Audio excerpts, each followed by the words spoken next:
రాజ్యమేది లేదు గాని రాణిలాగా చూసుకుంటా, కోట కట్టలేను గాని కళ్ళల్లో నిన్నే దాచుకుంటా.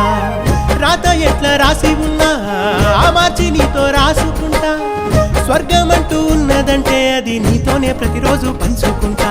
నిన్ను గన్న మీ నాన్న కన్నా అల్లారు ముద్దుగా సాదుకుంటా. నీకు కోపం వస్తే కొంత దూరం ఉంటా, నువ్వు గీత గీస్తే నేను దాటనంట. కంట నీరు కంటి రెప్ప దాటకుండా కాటుకై కావలుంటా. రాంబాయి నీ మీద నాకు మనసాయనే, ఏనాడు నిన్ను వీడిపోని నీడైతనే.